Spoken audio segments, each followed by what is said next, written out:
आप सभी को एक बार फिर से मेरा भाव भरा नमस्कार। गीता के इस सत्र में आप सभी लोगों का स्वागत है और समय पे ज्वाइन करने के लिए आप सब लोगों को बहुत बहुत धन्यवाद। तो गीता का ये सत्र हम प्रारंभ करें इसके पहले अजय भारत का ऊर्जा गीत अजय सर से अनुरोध है कि वो प्रस्तुत करें और फिर उसके बाद में हम गीता के तरफ आगे बढ़ेंगे।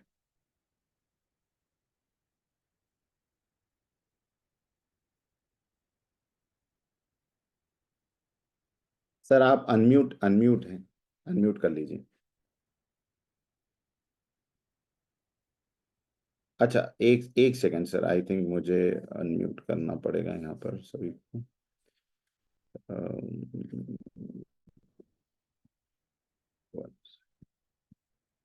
Yes, now you can unmute. Screen दिख रहा है ना? यस। ओके, तो अजेय भारत का कोई भी कार्यक्रम जो होता है वो अजेय भारत ऊर्जा गीत से होता है। जिस प्रकार से एलसी का कार्यक्रम हम एलसी के उद्देश्यों को याद करके करते हैं, इस गीत में अजेय भारत प्रकल्प का उद्देश्य भी है और हमारी भाव भंगिमा भी इसमें है। तो अजेय भारत ऊर्जा गीत। काल का ये कोटि कोटि ऋण तुझे चुकाना है, मनुष्य जन्म का चरित्र अब तुझे दिखाना है। ओ जो उपज यहाँ की तुझको और भी बढ़ाना है, निरोग काया पुष्ट तन ललाट तेज लाना है। दधीच की गोविंद की मन धीर ताप पाना है, मस्तिष्क की धधक रही इस अग्नि को बढ़ाना है।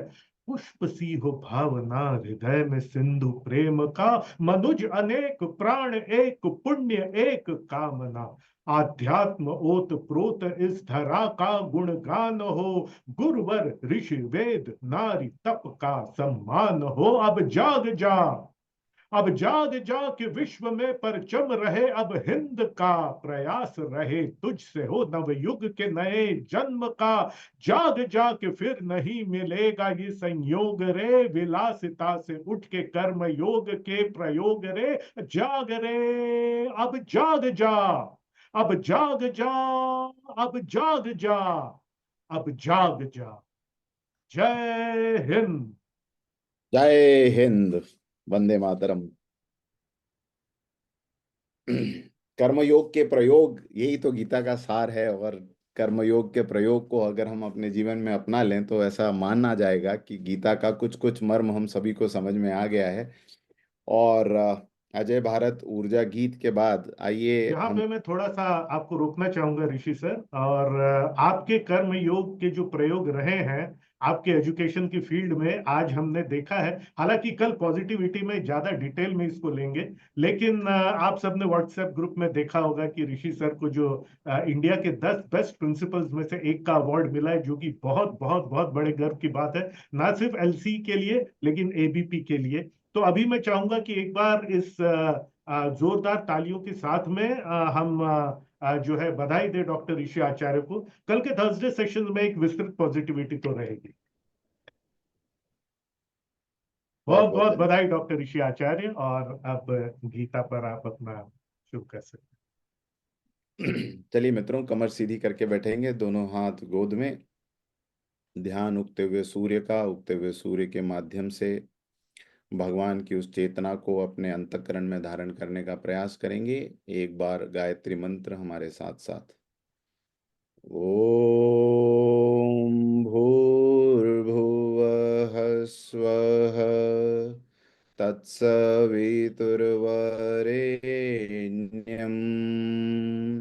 भर्गो देवस्य धीमहि धियो यो नः प्रचोदयात्। हे प्राण स्वरूप, दुख नाशक, सुख स्वरूप, श्रेष्ठ एवं तेजस्वी परमात्मा, हम आपके सुंदर और वर्णीय तेज का ध्यान करते हैं, आपके सद्गुणों को वर्ण करते हैं। आप हमारी बुद्धि को सन्मार्ग में प्रेरित करिए, आप हमारी बुद्धि को सन्मार्ग में प्रेरित करिए।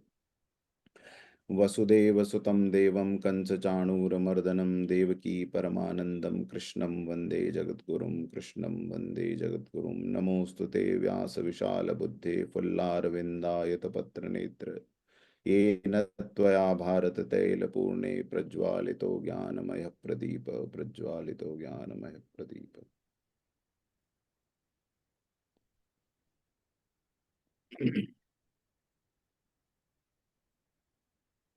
तो गीता गीता की प्रथम अध्याय की चर्चा हम सब लोग कर रहे हैं, और गीता के माध्यम से हम अपने जीवन को, अपने लाइफ को डिकोड करने का प्रयास कर रहे हैं। गीता हमारी लाइफ का मैनुअल है, ये शाश्वत है। अभी तक हम उस लाइफ के मैनुअल से अलग थे, इसलिए जीवन के अंदर बेतरतीबी थी, इसलिए जीवन के अंदर एक प्रकार की खोज थी कि क्या है ये जीवन और कैसे इसको जिया जाए और कैसे इसका वास्तविक अर्थ समझा जाए। और अब जबकि गीता की तरफ हमारा ध्यान गया है, तो धीरे धीरे वो सारी चीजें हमें समझ में आने लगेगी जो एक प्रश्न के रूप में हमारे दिमाग में घूमती रही है। आवश्यकता केवल इस बात की है कि हम श्रद्धा के साथ में पूरा मन लगा के गीता को समझने की कोशिश करें, और गीता हमारे जीवन में कहाँ कहाँ किस प्रकार से जुड़ी हुई है उसको जाने समझें, और एक प्रैक्टिकल माइंड भी, थियरी गीता की हम समझ ही रहे हैं, उसको अपने प्रैक्टिकल लाइफ के साथ में जोड़ें, और फिर देखें कि उस रास्ते पे चलने से मुझे क्या मिलता है। हर बार हमेशा टेस्टिंग ऐसे ही की जाती है कि आपने एक टेस्ट ट्यूब के अंदर एक केमिकल डाला तो उससे किस तरह का रिएक्शन आया उसको नोट कर लिया जाता है, दूसरे केमिकल को डालने से किस तरह का रिएक्शन आया ये नोट कर लिया जाता है। इस तरीके से ये आगे बढ़ता है। और एक विशेष बात, अब चूंकि हम आगे के अध्यायों में आगे जाएंगे, मैं आप लोगों को एक डिस्क्लेमर अभी से मैं देना चाहता हूँ। गीता के सारे श्लोक, 700 श्लोक जो भगवान ने कहे हैं, ये मणि की तरह एक दूसरे के साथ पिरोए हुए हैं। तो विशेष अनुरोध है कि गीता का कोई भी सत्र मिस न करें, क्योंकि एक बार मान लीजिए आपने द्वितीय अध्याय में जो सब्जेक्ट चल रहा था वो नहीं आपको क्लिक हुआ, या नहीं आपने उसको अटेंड किया, तो तीसरे अध्याय में भगवान क्या बात कहना चाहते हैं, क्योंकि हर चीज पुरानी मैनुअल से जुड़ी हुई है, पुरानी कड़ी के साथ जुड़ी हुई है, इस तरह से वो गीता चलती है। तो इसलिए या तो रिकॉर्डिंग को देख लें या अटेंड करें, लेकिन नोट्स जरूर बनाते चलें दोनों केसेस में। पिछली बार एक चर्चा हुई थी कि गीता के ऊपर कितनी प्रकार की टीकाएं हैं, और मैंने आपको ये कहा था कि ये जो मैं गीता के सत्र ले रहा हूँ, ये मुख्य रूप से जिन महापुरुषों की टीकाओं को कंसीडर करते हुए, उन टीकाओं को पढ़ने के बाद में मैं ले रहा हूँ, उन सब टीकाओं को मैं आपके सामने प्रस्तुत करूंगा। तो बड़े परिश्रम से जितनी खोज पाया वो सब मैं आज आपको दिखा रहा हूँ, कि आपको एक क्लैरिटी आए कि गीता, हम जो गीता के ऊपर डिस्कशन कर रहे हैं वो अलग अलग तरीके से, अलग अलग महापुरुषों के दृष्टिकोण में गीता कैसे आई उसको देखते हुए हम आज की डिस्कशन और आगे भी डिस्कशन करते रहेंगे। तो सबसे पहली लिस्ट में सबसे पहली गीता साधक संजीवनी, ये स्वामी राम सुखदास जी महाराज की है। और गीता का सबसे बढ़िया विवेचन जो मेरी दृष्टि में, वैसे सारे विवेचन बहुत अच्छे हैं, सभी को पढ़ना चाहिए, लेकिन मेरी दृष्टि में ये विशेष महत्व रखती है। उसके बाद में है श्रीमद् भगवत गीता रामानुज भाष्य। रामानुजाचार्य, ये शंकराचार्य जी जैसे हमारे जगत गुरु हैं, ऐसे रामानंदाचार्य, रामानुजाचार्य और माधवाचार्य, ये सब आचार्य परंपरा में बड़े बड़े आचार्य हुए हैं। तो ये रामानुजाचार्य जी, जिनके शिष्य रहे नरहरि दास जी और जिनके शिष्य रहे गोस्वामी तुलसीदास जी, तो रामानुजाचार्य जी की आ, ये पुस्तक है। उसके अलावा वैसे देखा जाए तो श्रीमद् भगवत गीता, ये है श्रीमद् भगवत गीता का शांकर भाष्य। आदि शंकराचार्य जी ने सबसे पहले, एक जनरल नॉलेज के लिए भी आप लोग नोट कर सकते हैं कि आदि शंकराचार्य जी ने सबसे पहले गीता का भाष्य लिखा था। इसके पहले गीता का भाष्य किसी ने नहीं लिखा था। तो सबसे पहला भाष्य अगर आपसे कोई पूछे, भाष्य ने उसकी टीका, तो आदि शंकराचार्य, और उसके बाद में फिर अन्य जगत गुरु जैसे रामानुजाचार्य जी इत्यादि आए, उन्होंने लिखी। अब मैं ये सब रैंडम क्रम में जमाई हुई है, इसलिए मैं कोई आपको क्रोनोलॉजिकली नहीं बताऊंगा। लेकिन एक गीता अगर आप विशेष इसके अलावा कंसीडर करना चाहें, तो मैं आपको डॉक्टर सर्वपल्ली राधाकृष्णन की गीता है, भगवत गीता के ऊपर उनकी भी एक बुक है, जो FSC पब्लिकेशन के थ्रू, पेंगुइन पेंगुइन के थ्रू पब्लिश्ड है। तो बहुत अच्छी कमेंट्री डॉक्टर सर्वपल्ली राधाकृष्णन की है। उसके बाद आर्य समाज के एक बहुत अच्छे विद्वान रहे हैं दर्शनानंद सरस्वती जी। तो इनकी जो पुस्तक है भगवत गीता सिद्धांत, ये भी अपने आप में बड़ी पढ़ने लायक पुस्तक है। आर्य समाज के दृष्टिकोण से, जो कि अवतारवाद में विश्वास नहीं करते हैं और आर्य समाज मूर्ति पूजा में विश्वास नहीं करता, लेकिन उसके बाद भी आर्य समाज के विद्वानों ने गीता को एक विशेष ग्रंथ का दर्जा दिया है और उसके ऊपर बहुत ही सुंदर कमेंट्रीज की हैं। ये अजय सर की फेवरेट विनोबा भावे की गीता प्रवचन, ये हिंदी में है इसलिए इसका नाम गीता प्रवचन है। आई थिंक मराठी में गीताई नाम है इसका। तो ये गीता प्रवचन है। जय दयाल गोयनका जी की है श्रीमद् भगवत गीता पदच्छेद, गीता प्रेस के संस्थापक जय दयाल गोयनका जी और हनुमान प्रसाद पोद्दार जी। तो ये उनकी गीता है। गीता पे टिप्पणी है। एक डॉक्टर प्रवेश सक्सेना, अपने ही समय के बहुत अच्छे डॉक्टर भी हैं और इन्होंने गीता के समकालीन संदर्भ के ऊपर एक तरह से रिसर्च की है गीता के ऊपर। तो ये भी अच्छी पढ़ने लायक गीता है। परम पूज्य गुरुदेव ने युग गीता के नाम से, परम पूज्य गुरुदेव चाहते थे कि गीता के ऊपर एक महाकोश तैयार हो। उसकी उन्होंने भूमिका भी बहुत से अपने खंडों में लिखी हुई है वांग्मय में, कि हम चाहते हैं कि गीता के ऊपर भविष्य में एक महाकोश निर्माण हो। और वो ऐसा लिखते हैं अखंड ज्योति में कि हम इसकी कुछ कुछ भूमिका तैयार करके जा रहे हैं। तो अब उनके जाने के बाद अभी तक वो गीता महाकोश तो पब्लिश नहीं हुआ है, लेकिन और वो ये कहते हैं कि ये गीता का विश्वकोश, गीता का एनसाइक्लोपीडिया अपने आप में एक अनोखा होगा और उसका इंतजार सभी को है। लेकिन उनके जो बाद में शांति कुंज के जो व्यवस्थापक हैं अभी, श्रद्धेय डॉक्टर प्रणव पंड्या जी, उन्होंने गुरुदेव के ही भावों को व्यक्त करते हुए युग गीता नाम से एक सीरीज अभी भी अखंड ज्योति में आती है। तो ये युग गीता के 4 वॉल्यूम्स हैं, 1, 2, 3, 4। तो पंडित श्री राम शर्मा आचार्य जी की युग गीता। उसके अलावा एक बहुत ही अद्भुत विद्वान इस समय इस धरती पर, भारत की धरती पर मौजूद हैं, जिनका नाम है स्वामी अड़गड़ानंद जी। आप कभी यूट्यूब पे इनको सुन सकते हैं, स्वामी अड़गड़ानंद जी। इनकी ये गीता है गीता यथार्थ गीता, है ना। और ये भी अपने आप में बहुत ही अद्भुत दृष्टिकोण गीता के ऊपर रखते हैं और किस प्रकार से गीता के कॉम्प्लिकेटेड सब्जेक्ट, जब गीता चातुर्वर्ण्य पे बात करती है, जब गीता योग पे बात करती है, जब गीता ध्यान पे बात करती है, तो गीता किस प्रकार की बात गीता के माध्यम से भगवान कृष्ण हमसे कहना चाहते हैं, उसकी एक अनोखी और अद्भुत व्याख्या स्वामी अड़गड़ानंद सरस्वती की है। उसके बाद एक और आर्य समाज के विद्वान है स्वामी राम स्वरूप योगाचार्य जी। इनकी इनकी गीता श्रीमद् भगवत गीता एक वैदिक रहस्य, इस नाम से इनकी ये पुस्तक है, श्रीमद् भगवत गीता एक वैदिक रहस्य। इसके 3 वॉल्यूम है। तो ये 3 वॉल्यूम में ये 4 वॉल्यूम, 3 और 4 वॉल्यूम में। तो ये इस तरह से ये और ये इसका सेकेंड वॉल्यूम। तो first, second, third, fourth volume, ये 4 वॉल्यूम में भगवत गीता को वेदों से, क्योंकि अभी हम आरती गाते हैं तो उसमें आपने एक बात सुनी होगी ना कि दया सुधा बरसावनी मातु कृपा कीजिए, और उसको गीता को क्या कहा है, श्रुतियों की रानी। श्रुतियों की रानी यानी श्रुति यानी वेद। तो वेदों की रानी अगर गीता को कहा गया, तो निश्चित रूप से गीता का एक एक श्लोक वेदों के साथ कनेक्टेड है।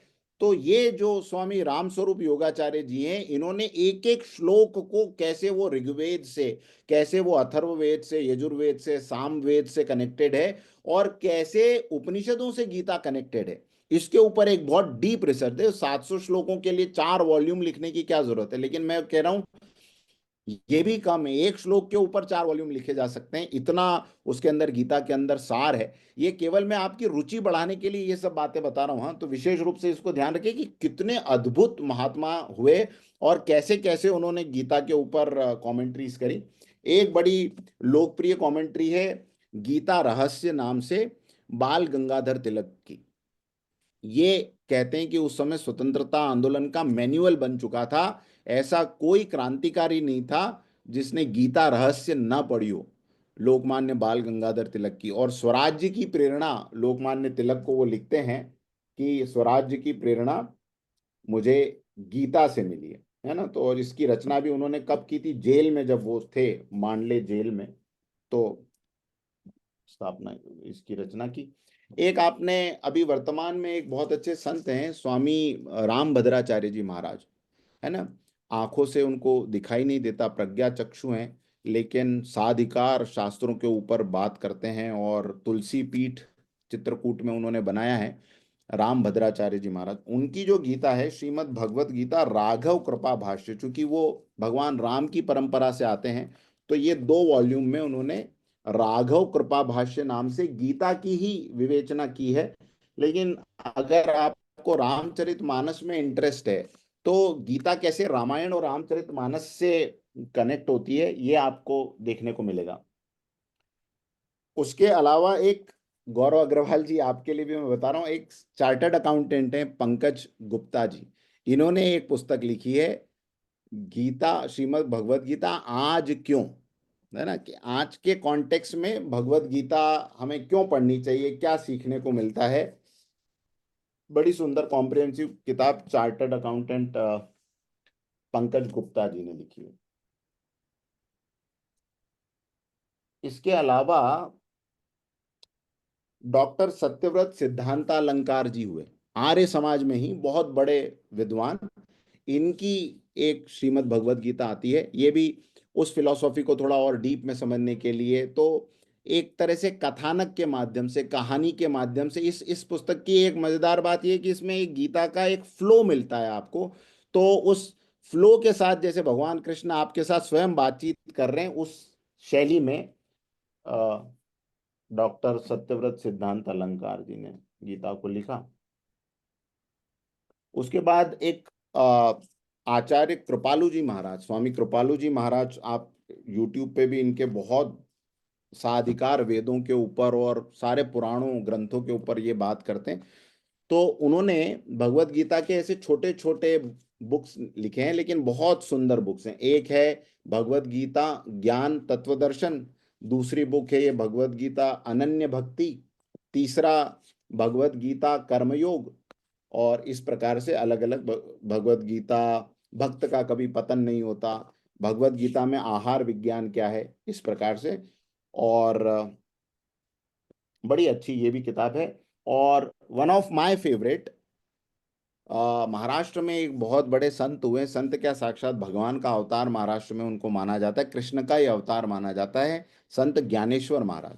तो संत ज्ञानेश्वर महाराज ने ये ज्ञानेश्वरी गीता लिखी। ये गीता का मराठी भाष्य है ज्ञानेश्वरी, मेरे पास तो इसका हिंदी वॉल्यूम है, लेकिन यहाँ महाराष्ट्र में बड़े प्रेम से ज्ञानेश्वरी का पारायण किया जाता है। और ऐसा कहा जाता है कि भगवान कृष्ण स्वयं अपनी गूढ़ गीता के रहस्यों को मराठी में यहाँ के लोगों को समझाने के लिए ज्ञानेश्वर महाराज के रूप में अवतरित हुए, और उन्होंने ये ज्ञानेश्वरी का भाष्य गीता का लिखा। उसके अलावा मित्रों, अगर और भी विद्वानों को हम देखें, तो अपने रामदेव जी महाराज हैं, पतंजलि योगपीठ के अध्यक्ष। तो ये दिव्य प्रकाशन की तरफ से गीतामृत, गीता अमृत करके ये दिव्य प्रकाशन पतंजलि का है। तो ये भी बड़ी सुंदर गीता है। और स्वामी प्रभुपाद जी, इस्कॉन के संस्थापक, उन्होंने Bhagavad Gita as it is, है ना, भगवत गीता यथारूप, ये एक पुस्तक लिखी है। विदेशों में हर जगह आजकल ये कवर आपको जहाँ भी दिखेगा, आपको पता लग जाएगा कि ये Bhagavad Gita as it is, Bhagavad Gita यथारूप करके स्वामी प्रभुपाद जी ने लिखी। उन्होंने एक गीता सार नाम से एक छोटी सी पुस्तक भी लिखी है, बहुत ही छोटी सी वॉल्यूम है। तो ये गीता सार है। और फिर बाद में उन्हीं के शिष्यों में बहुत से लोगों ने गीता को और एक्सप्लेन किया है। मुझे एक और बड़ी अच्छी गीता लगी है, राधे श्याम दास जी भी हैं, ये इस्कॉन के ही मेंबर हैं और सन्यासी हैं। उनके एमटेक IIT मुंबई से इन्होंने पढ़ाई की है, भगवत गीता ज्ञान प्रबोधिनी। तो ये भगवत गीता ज्ञान प्रबोधिनी आप देखेंगे तो इसके अंदर ऐसे क्वेश्चन आंसर्स में भगवत गीता है। और अभी भाग 1 भाग 2 इस प्रकार से एडवांस ये गीता चलती है। तो एक ये है, एक उसके अलावा एक thematic study of Bhagavad Gita again by his divine grace AC Bhakti वेदांत स्वामी। तो ये भी भगवत गीता की एक थीमेटिक स्टडी इस पुस्तक में, इंग्लिश वर्जन है, अगर किसी को इंग्लिश पढ़ने की इच्छा है तो वो ये पढ़ सकता है। उसके अलावा गीता प्रेस ने गीता संग्रह नाम से एक पुस्तक निकाली हुई है। ये गीता संग्रह क्या है?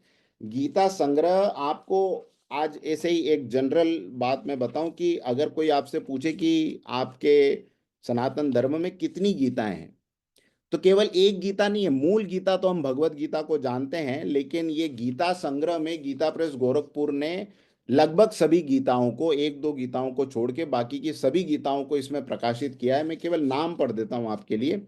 गणेश गीता, भिक्षु गीता, परमहंस गीता, षडज गीता, पिंगला गीता, शंपाक गीता, मंकी गीता, आजगर गीता, हारित गीता, वृत गीता, पुत्र गीता, काम गीता, यम गीता उसके 2 वॉल्यूम, हंस गीता, नारद गीता, उत्तर गीता, राम गीता, भगवती गीता यानी पार्वती माता की, अष्टावक्र गीता, अवधूत गीता और जीवन मुक्त गीता। ये सारे लगभग कितने 24 के करीब गीताएं जो है, हाँ 25। तो 25 गीताएं जो है वो गीता प्रेस गोरखपुर का ये जो विशेष संस्करण है इसमें है। और इसके अलावा एक अलग शिव गीता नाम से, ये चौखंबा प्रकाशन की पद्म पुराण के अंतर्गत आती है ये शिव गीता। तो ये शिव गीता डेडिकेटेड एक पूरा के पूरा, इसलिए इसको इस गीता में नहीं शामिल कर पाया। ये अपने आप में बहुत बड़ा ग्रंथ है शिव गीता। और शिव गीता अपने आप में बहुत अद्भुत है। इसके अलावा मेरे पास में एक सूर्य गीता है जो सौर संप्रदाय में प्रचलित है। सूर्य गीता सौर संप्रदाय में प्रचलित सूर्य गीता है। और एक पद्माकर राम त्रिपाठी जी हैं, इन्होंने भी बड़ी सुंदर अभी गीता की व्याख्या की है, उत्तर प्रदेश के ही हैं। और अभी इनकी ये वर्तमान में दिल्ली सरकार में जॉइंट सेक्रेटरी हैं। तो गीता रथी नाम से एक अच्छी गीता के ऊपर कमेंट्री इन्होंने भी की है ना। तो इसके अलावा एक अनासक्ति योग करके गीता है, वो मेरे ऑफिस में रखी हुई है, वो मैं अभी ला नहीं पाया, मैं उसका फोटो डाल दूंगा। अनासक्ति योग या गीता माता, ये 2 नाम से गांधी जी की गीता के ऊपर जो कमेंट्री है वो बहुत सुंदर है, पढ़ने लायक है। और एक और अगर आपको पढ़ने की इच्छा हो तो एक गीता है आ, स्वामी अखंडानंद सरस्वती जी की। उस गीता का नाम, उस किताब का नाम है दैनिक जीवन में गीता। दैनिक जीवन में गीता, ये भी अद्भुत किताब है स्वामी अखंडानंद सरस्वती जी महाराज की। और इन सब का मूल जो है, अगर हमको कहते हैं ना कि सर ब्रांचेस तो बहुत हैं, आप तो रूट की बात करो, तो रूट की अगर मैं बात करूं तो रूट में इन सब के है ये महाभारत, है ना, जिनसे सारी गीताएं निकली है। तो इसके 2 वॉल्यूम गीता प्रेस की तरफ से आते हैं महाभारत खंड 1 और खंड 2। तो चूंकि गीता भीष्म पर्व के अंतर्गत आती है, तो ये महाभारत का जो दूसरा दूसरा वॉल्यूम है इसमें आपको मिल जाएगा। और इसके अलावा भागवतम। तो अब हम किस गीता से पढ़ रहे हैं? हाँ, हम इन सब गीताओं से पढ़ रहे हैं, ठीक है। तो अलग अलग घाट हैं, नदी समुद्र सरिता बहती है, कोई कानपुर में डुबकी लगाता है, कोई प्रयागराज में लगाता है डुबकी, कोई बिहार के किसी और प्रांत में, कोई हरिद्वार में लगाता है, कोई ऋषिकेश में लगाता है, कोई गंगोत्री में सीधे लगा लेता है, लेकिन गंगा वही है ना। तो गीता को अलग अलग तरीके से सब लोगों ने लिखा है। हम लोग जो है अलग अलग संतों की वाणी को इसलिए पढ़ते हैं कि हमारे दर्शन का दायरा, हमारा जो हमारा जो समझने का दायरा है वो विशाल हो। लेकिन मैं आपको एक बड़ी मजेदार बात ये भी बताऊं, मेरा अपना अनुभव ये कहता है कि गीता को पूर्णतः समझने के लिए आपको एक एक अलग मनस्थिति, जिसको कहते हैं, मैं अगर साधारण भाषा में कहूं तो बिना कृष्ण हुए गीता को नहीं समझा जा सकता। कृष्ण हुए, अर्जुन तो एक अलग ही बात है। अर्जुन ने भी गीता को समझने के बाद कुछ जगहों पे मोह किया। आपको मैंने एक बार घटना बताई थी ना कि अर्जुन को पूरी गीता सुनाने के बाद में आगे जब महाभारत का युद्ध होता है और अभिमन्यु मर जाता है, तो वही अर्जुन जो दूसरे अध्याय में ये सुन लेता है, नैनम छिन्दन्ति शस्त्राणि नैनम दहति पावक न च क्लेदयन्त्यापो न शोषयति मारुत, वही अर्जुन जो 18वें अध्याय में ये कह देता है कि नष्टो मोह स्मृतिर्लब्ध्वा त्वत्प्रसादात् मया मयाच्युत, कि मैं अच्युत, हे अच्युत, मैं आपकी कृपा से नष्टो मोहा स्मृतिर्लब्ध्वा, मैं आपकी कृपा से नष्ट मोह हो गया। और मोह नष्ट होने के बाद वही रो रहा है वापस, और इतना रोता है कि कहता है कि मैं अभिमन्यु के साथ में अग्नि में मैं भी प्रवेश कर जाता हूँ। हम भी, ऐसा कोई घटना अपने घर परिवार में घट जाए तो हम भी बहुत बेचैन होंगे, रोएंगे, लेकिन अग्नि में प्रवेश तो नहीं करेंगे, इतना तो हमारा प्रगाढ़ मोह नहीं है। लेकिन अर्जुन का फिर भी, तो आप सोचिए, फिर आगे चल के एक पर्व आता है अश्वमेधादिक पर्व। उसके बाद में भगवान कृष्ण जब वहां से जाने के लिए कहते हैं कि अब पांडवों से कि अब मैं यहाँ से जाता हूँ, द्वारिका से जाना है, तो अर्जुन भगवान कृष्ण से कहता है कि वो आपने उस दिन गीता जो सुनाई थी जाते जाते एक बार फिर से सुना दीजिए। तो भगवान कृष्ण कहते हैं यार कमाल है, तुझे उस दिन सुनाई थी, तुझे याद रहनी चाहिए थी वो गीता। तो मैं तो ये समझूंगा कि एक एक विशेष स्थिति होती है जब आप पूरी तरह गीता के उस मर्म को समझ पाते हैं, वो स्थिति है उस स्थिति में पहुंच जाना या भगवान की वो कृपा को प्राप्त कर लेना, जिस कृपा को प्राप्त करने से हमारे अंदर कृष्ण ही विराजमान हो जाए, जिस कृपा को प्राप्त कर लेने से हमारे भीतर से कृष्ण ही बोलने लगे और वो गाइड करने लगे, तो हम गीता को समझ सकते हैं। तो तब तक ये एकदम एकदम हाईएस्ट क्वालिफिकेशन देख के डिमोटिवेट होना स्वाभाविक है, लेकिन हमें ये बात समझनी कि इसी गीता में भगवान कहते हैं कि तू मेरा ही अंश है। इसका मतलब एक दिन हम इस यात्रा पे चलते चलते उसी स्थिति को प्राप्त कर सकते हैं जिस स्थिति की भगवान यहाँ पर बात कर रहे हैं। तो कृष्णत्व को प्राप्त करना या भगवान कृष्ण की उस कृष्ण चेतना को प्राप्त करना सबके लिए संभव है। So good news is that this consciousness is waiting for all of us so that we can go and attain that peak. So this consciousness is there. The only thing is we need to walk towards that consciousness, right? So this is how it is. Gita की इन सारी टीकाओं में से जो मुख्य बातें हमें आज के कॉन्टेक्स्ट में समझने में, आज की लाइफ को समझने में मदद कर सकेगी, हमारा कुल मिला के उद्देश्य है। हम कोई स्कॉलर नहीं है, पंडितों के पैरों की धूल में भी हमारी गणना नहीं हो सकती। इस भाव के साथ में चलते हुए हम गीता को इस तरह से समझेंगे कि ये मेरी लाइफ में, मेरे परिवार की लाइफ में और मेरी कॉन्शियसनेस को वाइडर करने में क्या योगदान दे सकती है, और उस वाइडन्ड कॉन्शियसनेस के साथ अल्टीमेटली फिर हम अपनी लाइफ में एक नई अप्रोच लेंगे। ये कुल मिला के उद्देश्य है गीता के इन सत्रों का। अब एक दो दिन पहले मैं भागवतम पढ़ रहा था, श्रीमद् भागवतम। इसका आप रेफरेंस नोट कर सकते हैं, श्रीमद् भागवतम का द्वितीय स्कंद अध्याय 7 का श्लोक number 35। Bhagavatam canto second chapter 2 verse number 35। द्वितीय स्कंद यानी कैंटो नंबर 2 अध्याय 7 और श्लोक नंबर 35। इसमें दो विशेष बातें बताई गई है। एक तो वो ये कहते हैं, आई थिंक विदुर जी का संवाद चल रहा है मैत्रेय मुनि के साथ में, और वहां पर ये डिस्कशन आया कि जो भी योद्धा धनुष धारण करके युद्ध के मैदान में सामने आएंगे, वे सब बलराम, भीमसेन, अर्जुन आदि नामों की आड़ में स्वयं भगवान के द्वारा मारे जाने पर उन्हीं के धाम में चले जाएंगे।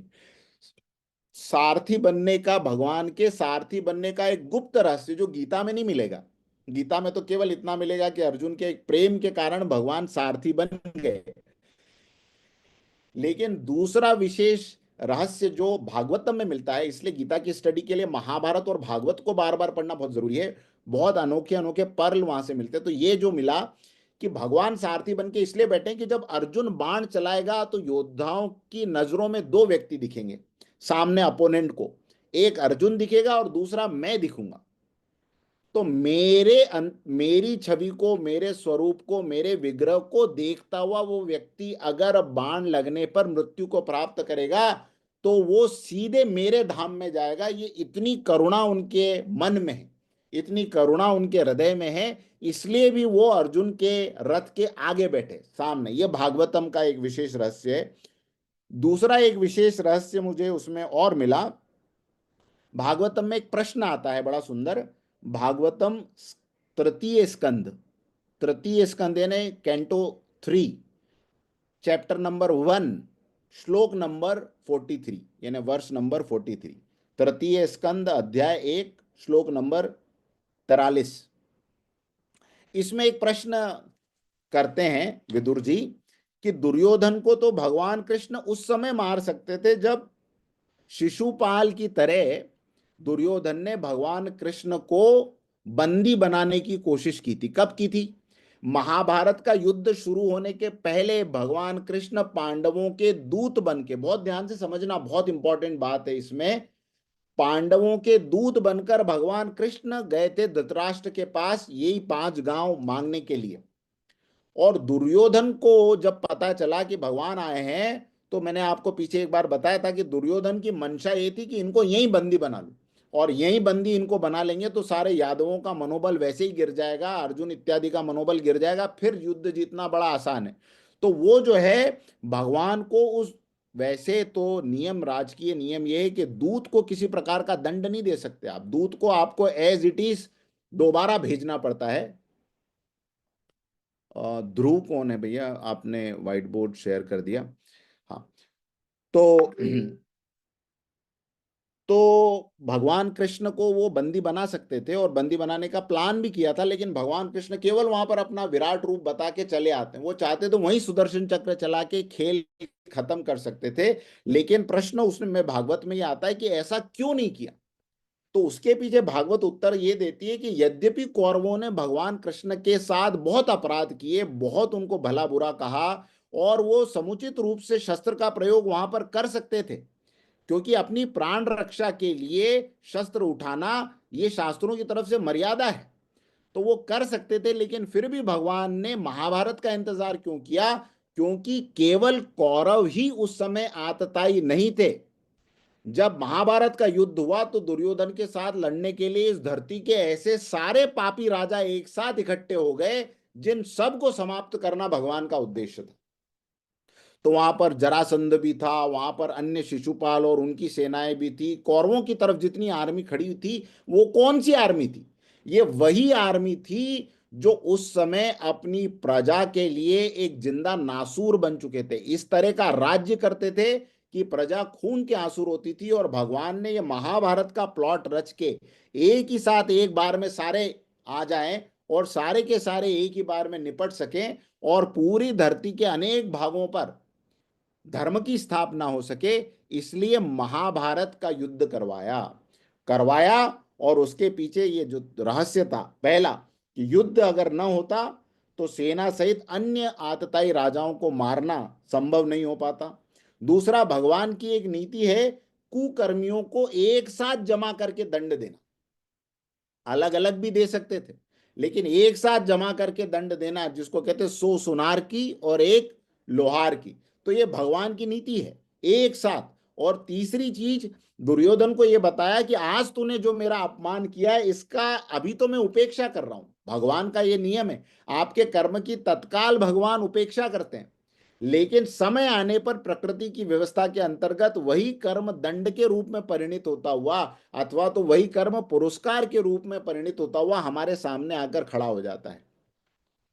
मैंने एक बार किसी सेशन में ये बात बताई थी कि किसी उपनिषद में अथवा तो किसी पुराण में, मैंने पुराण में, निश्चित रूप से पुराण में ये बात मैंने पढ़ी थी कि व्यक्ति के द्वारा किया हुआ कर्म 10 वर्ष में पक जाता है। ये किसी पुराण में एक बात आती है कि उसके द्वारा किया हुआ कर्म 10 वर्ष में पक जाता है, और पकने के बाद अपना चक्र कर फेंकना शुरू करता है, अपनी माया, अपना गेम दिखाना शुरू करता है, और तब तक दिखाता रहता है जब तक वो अपने मूल सहित नष्ट नहीं कर देता उस व्यक्ति को। यानी ये एक ऐसा साइक्लोन है जो आपको जब तक सेंटर से नहीं उखाड़ देगा तब तक वो अपना जो पोटेंशियल है उसको वो छोड़ेगा नहीं, वो घूमता रहेगा आपके आसपास। लेकिन ये भगवान का नियम है, जिसलिए इसलिए लोग कहते हैं ना कि कुछ बहुत कर लिया लेकिन कुछ हुआ नहीं। 10 वर्षों के बाद से लेकर फिर वो अनंत जन्मों की यात्रा तक वो सब चलता है। कर्मयोग की कभी जब गीता में आगे चर्चा होगी तो हम बहुत डिटेल में इन सारे सब्जेक्ट्स को समझेंगे। बट अभी फिलहाल के लिए ये समझना जरूरी है कि इस प्रकार से भगवान ने महाभारत का एक पूरा के पूरा प्लॉट जो है वो रचा। तो पिछली बार हमने श्लोक नंबर 26 तक देख लिया था। श्लोक नंबर 26 26 देख लिया था क्या हमने? ये नहीं, अभी नहीं। 25 तक हम लोग ने 23 तक देखा था। 23rd तक करा। 23। 23। हाँ ठीक है। तो अपनी अपनी गीता की पुस्तक निकाल लीजिए, और अथवा तो ये श्लोक सामने है तो इसको ऐसे पढ़ेंगे। योत्स्यमानान वक वेक्षे हम य एतेत्र समागता धार्तराष्ट्रस्य दुर्बुद्धेर्युद्धे प्रिय चिकीर्षवः, युद्धे प्रिय चिकीर्षवः। तो दुर्योधन जो है वो दुर्बुद्धि के नाम से उसको कहा गया है कि ये दुर्बुद्धि दुर्योधन है। और मैं देख लूं कि धृतराष्ट्र की तरफ से कौन कौन से राजा यहाँ पर आए। ये कौन कह रहा है? ये अर्जुन कह रहे हैं। और ये कवर हो चुका है वैसे ऋषि जी, आप हाँ, 24 से लेना। 24 के आगे से ही हम कर रहे हैं। 24 आज का। हाँ, आज 24 से। तो 24 जो है उसमें अर्जुन ने जब भगवान कृष्ण को ये कहा कि मैं वो देखना चाहता हूं, तो भगवान कृष्ण फिर संजय कहते हैं किसको? धृतराष्ट्र को, कि एव मुक्तो ऋषिकेश गुडाकेशेन भारत सेनयोरुभयोर्मध्ये स्थापयित्वा रथोत्तमम्। एव मुक्तो ऋषिकेशो गुडाकेशेन भारत सेनयोरुभयोर्मध्ये सेनयोरुभयोर्मध्ये स्थापयित्वा रथोत्तमम्। तो संजय कहते हैं कि धृतराष्ट्र, अब क्या हुआ कि जब अर्जुन ने भगवान कृष्ण से ये इच्छा प्रकट की तो गुड़ाकेश अर्जुन ने ऋषिकेश भगवान के लिए और अर्जुन के लिए यहाँ पर उनका सीधे सीधे नाम नहीं लिया। गुड़ाकेश कहा अर्जुन को और ऋषिकेश कहा भगवान श्री कृष्ण को, कि ये उत्तम रथ को दोनों सेनाओं के बीच में खड़ा कर दिया। तो उत्तम रथ क्यों कहा? पहली बात तो ये कि भगवान कृष्ण जिस पर बैठे हुए हैं वो रथ उत्तम नहीं होगा तो क्या होगा, ये बात तो संजय खुद जानते थे इस बात को। दूसरी बात, एक धर्म का पक्ष लेने वाला या धर्म के कार्य के लिए आगे बढ़ने वाला प्रत्येक मनुष्य केवल पवित्र नहीं होता, वो जिस इंस्ट्रूमेंट का प्रयोग करता है वो भी पवित्र माना जाता है। इसलिए रथ को भी उत्तम कहा। ये उसके पीछे का दूसरा भाव है। और तीसरा विशेष प्रकार का भाव ये कि चूंकि उसके ऊपर हनुमान जी स्वयं ध्वजा के रूप में स्थापित थे, इसलिए एक तीसरा भाव कि रथोत्तम है। उसमें पहले वाले श्लोक में हमने देखा था ना कि श्वेत हयेर युक्त, सफेद घोड़ों से जुता हुआ वो रथ है। रथ की भी मैंने आपको कहानी पहले बता दी थी। तो ये ऐसा विशेष उत्तम प्रकार का अग्निदेव के द्वारा भेंट किया हुआ रथ, घोड़े जो है चित्रांगद गंधर्व के द्वारा भेंट किए हुए घोड़े, और ये तमाम चीजें जो है ये सब दिव्य है। इस प्रकार के रथ पे जिसपे भगवान श्री कृष्ण स्वयं विराजमान है। तो इस रथ को भगवान ने क्या किया? दोनों सेनाओं के बीच में स्थापित किया। फिर क्या करते हैं? भगवान कृष्ण दोनों सेनाओं के बीच में ऐसी जगह एक स्ट्रेटेजिक पोजीशन पे लाके खड़ा कर देते हैं और कहते हैं, क्या कहते हैं? भीष्म द्रोण प्रमुखतः, भीष्म द्रोण प्रमुखतः सर्वेषां च महीक्षिताम् उवाच पार्थ पश्येतान् समवेतान् कुरुनिति। उवाच पार्थ पश्येतान् समवेतान कुरु नीति। हाँ, श्री कृष्ण ने क्या कहा, हे पार्थ अर्जुन, इन समवेत, यहां पर उपस्थित ये जितने भी कौरव हैं, इन सब को देखो जो भीष्म, द्रोण और अन्य राजाओं के साथ में खड़े हुए हैं। भीष्म, द्रोण प्रमुखत, भगवान कृष्ण उसको ये नहीं कह रहे कि देख सामने दुर्योधन खड़ा है, दुशासन खड़ा है, वो पहले किसके नाम ले रहे हैं, भीष्म, द्रोण प्रमुखत। प्रमुख रूप से कौन है, भीष्म और द्रोण। सर्वेक्षाम च महीक्षिताम, सर्वेक्षाम यानी सभी के सभी, और महीक्षिता, महीक्ष यानी राजा, मही, मही यानी धरती, और मही का जो ईश है वो महीश कहलाता है, तो महीक्षिताम, ऐसे जो राजा हैं, इन सारे राजाओं को और ये सारे योद्धाओं को, जिनमें भीष्म और द्रोण प्रमुख हैं, ऐसों को, सभी कौरवों को, हे पार्थ, प्रथा के पुत्र अर्जुन, कुंती का एक नाम प्रथा भी था, तो प्रथा के पुत्र पार्थ कहलाए, तो अर्जुन इन सब को तुम इस प्रकार से देखो। अब ये 24 और 25 को थोड़ा सा डिटेल में हम समझ लेते हैं। देखिए, सबसे पहले कहा गुड़ाकेश, किसको कहा था गुड़ाकेश, याद रखिएगा, अथवा तो नोटबुक में लिखिए कि अर्जुन को क्या कहा, गुड़ाकेश, और भगवान को क्या कहा संजय ने, ऋषिकेश। ऋषि क्यों में कहा गया, ऋषिकेश का मतलब क्या है, इंद्रियों का, ऋषि शब्द का अर्थ है एक स्वर्ण, और दूसरा अर्थ है इंद्रियां, तो जिनके बाल स्वर्ण के समान उज्जवल हैं, ऐसे भगवान ऋषिकेश है ना, स्वर्ण की आभा जिनके बालों से झलकती है, ऐसे भगवान को ऋषिकेश कहा। अथवा जो इंद्रियों के स्वामी हैं, हमारी सबकी इंद्रियों के जो स्वामी हैं, वो भी कौन है, ऋषिकेश कहलाते हैं। और गुड़ाकेश यानी निद्रा को जीतने वाले, तो निंद्रा को जीतने वाले गुड़ाकेश, और गुड़ाकेश का एक अर्थ होता है मुड़े हुए बालों वाला, घुंघराले बालों वाला, है ना, तो घुंघराले बालों वाले व्यक्ति को कर्ली हेयर्स जिसको हम कहते हैं, तो अर्जुन के बहुत सुंदर कर्ली हेयर्स रहे होंगे, तो इसलिए ये कहा गया कि गुड़ाकेश, अथवा तो अर्जुन चूंकि स्वयं योग विद्या में बड़े प्रवीण थे, और अज्ञातवास के समय रात्रि में पांडवों की सुरक्षा का काम मुख्य रूप से अर्जुन संभालते थे, इसलिए ये निद्रा को जीतने वाले भी इनको कहा गया। हमारे सनातन धर्म में दो व्यक्ति ऐसे थे जिन्होंने, जिनके बारे में उल्लेख आता है, वैसे तो बहुत योगी रहे हैं, लेकिन दो विशेष व्यक्ति हैं जिनके बारे में उल्लेख आता है कि उन्होंने निंद्रा के ऊपर, नींद के ऊपर संपूर्ण रूप से विजय प्राप्त की थी। एक अभी आपको पता चल गया अर्जुन, दूसरे कौन है, कोई गैस कर सकता है दूसरे लक्ष्मण। व्यक्ति, हाँ, लक्ष्मण जी। बहुत सुंदर, लक्ष्मण जी को भी गुड़ाकेश कह सकते हैं। क्यों, क्योंकि 14 वर्ष के वनवास में लक्ष्मण जी एक भी दिन नहीं सोए। राम और सीता का सुरक्षा का दायित्व उनके ऊपर था, तो लक्ष्मण जी और अर्जुन। अब इसके ऊपर परम पूज्य गुरुदेव ने एक जगह पे कहीं पे लिखा है कि दो प्रकार की विद्याएं होती है, एक बला और एक अति बला विद्या। तो ये जो बला विद्या होती है, ये संसार में जितने भी मटेरियलिस्टिक कामकाज हो रहे हैं उसके ऊपर आपको विजय प्राप्त करवाने का कार्य करती है। और अति बला विद्या आत्मिकी विद्या है, बला विद्या जो है भौतिकी विद्या, तो भौतिकी है ना आत्मिकी।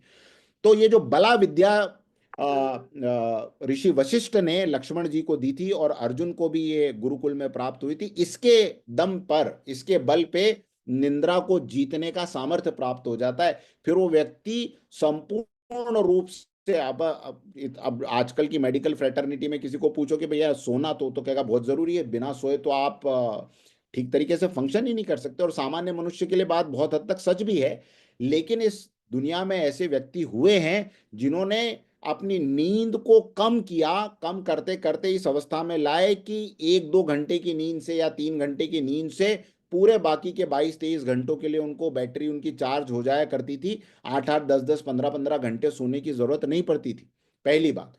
दूसरी बात, वो साइंस हमारे सबके पास था जिसको योग निद्रा कहा जाता है। योग निद्रा का अभ्यास, आइंस्टीन ने अपनी बायोग्राफी में लिखा है कि मैं स्वयं योग निद्रा का अभ्यास करता हूं, और योग निद्रा से जो मुझे रात में रिसर्च करने का समय है वो मुझे मिल जाता है, क्योंकि केवल 3 या 4 घंटे सो के मैं वो सारी एनर्जी प्राप्त कर लेता हूं जो व्यक्ति को 8 घंटे सोने से मिलती है। और मुख्य रूप से देखा जाए तो 8 घंटे तो हम बेकार सोते हैं।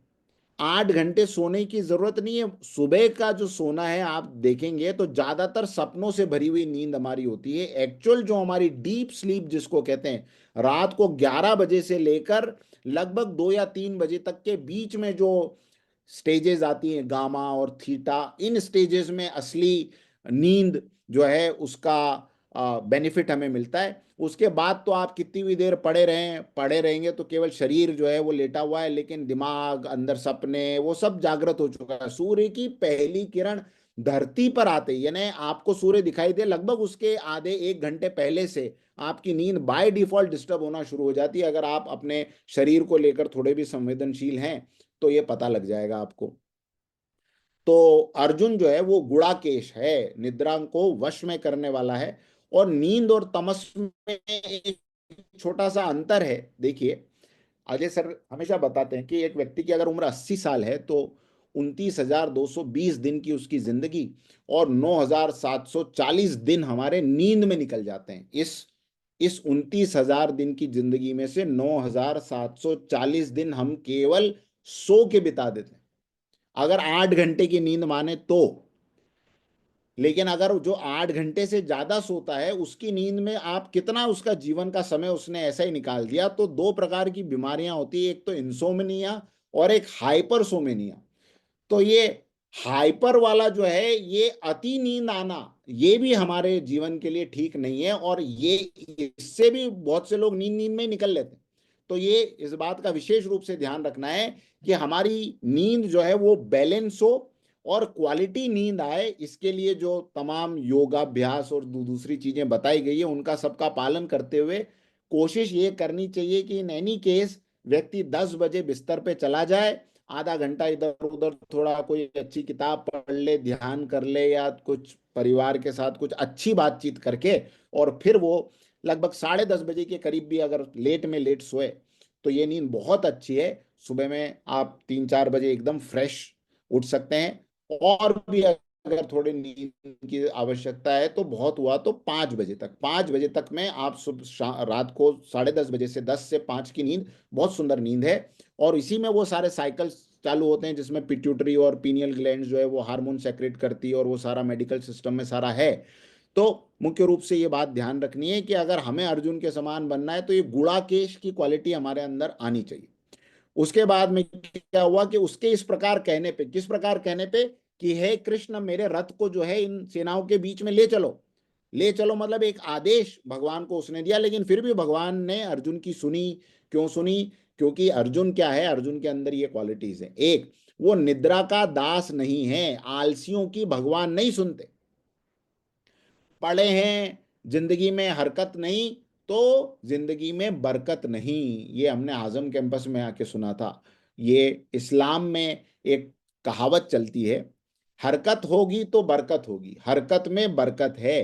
तो भगवान कहते हैं कि जो निद्रा का दास है उसकी मैं नहीं सुनता। पहले जगो, पुरुषार्थ करने के लिए तैयार हो, फिर मुझसे मदद मांगो। दूसरी बात, जो सरल है उस व्यक्ति की बात भगवान सुनते हैं, चाहे वो आदेश दे रहा हो, भगवान ये करना है, भगवान बोलेंगे ठीक है मैं करूंगा, क्योंकि तू सरल है, तेरा मन साफ, तो तू संसार के लिए कुछ करना चाहता है, तेरी मैं मदद करूंगा। तीसरी बात, अर्जुन संयमी है। कितना संयमी है आपको पता है? अर्जुन के संयम की पराकाष्ठा क्या थी? आपने ऐसे बहुत से उदाहरण देख सुने होंगे मित्रों, कि जब जब हमारे ऋषि मुनि तपस्या करते थे तो एक व्यक्ति को बड़ी पीड़ा होती थी, और वो एक स्पेशल स्ट्रेटेजी अप्लाई करते थे। कौन बता सकता है मुझे कि क्या पीड़ा होती थी, किस व्यक्ति को होती थी, और वो क्या स्ट्रेटेजी अप्लाई करते थे उन ऋषियों के लिए? इंद्र। इंद्र को पीड़ा होती थी। क्या? और वो अप्सराएं भेज देते थे इंद्र को क्या पीड़ा थी ऋषियों से? और वो सिद्धि प्राप्त सिंहासन। ना कर ले कोई। हाँ, इतनी तपस्या न कर ले कि कल को इन्हें इंद्रासन प्राप्त हो जाए, है ना। कुर्सी का टेंशन वहां भी था। तो इतनी सिद्धि प्राप्त न कर लें, उसलिए या तो उसको, उसकी तपस्या को कैसे भी करके मुझे भंग करना है, और उसके लिए वो किसको भेज देते थे? अप्सराओं को भेजते थे। और अप्सराओं में भी किसको, एक दो के नाम अगर आपको याद हो जिनको आपने अपनी विश लिस्ट में रखा हो तो मेनका। मुझे बता।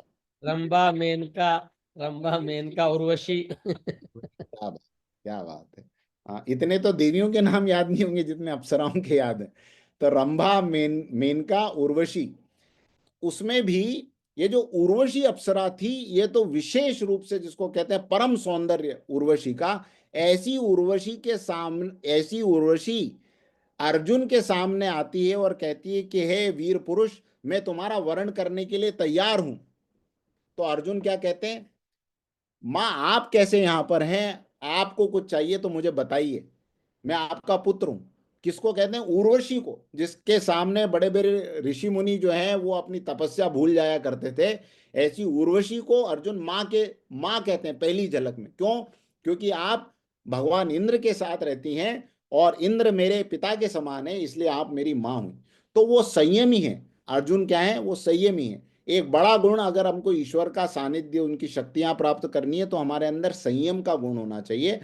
अगला गुण, अर्जुन न्याय के साथ खड़ा है। ईश्वर अन्याय का साथ देने वाले का साथ कभी नहीं देते। और अगर आपको कोई व्यक्ति ऐसा लगे जीवन में, देखिए आई थिंक विष्णु पुराण के अंदर और अन्य कुछ और भी पुराण है, मैं उसका रेफरेंस दूंगा आगे चल के आपको, उनके अंदर एक विशेष प्रकार की शक्ति का जिक्र किया है, मैं आपको बताता हूं, लिख लीजिए।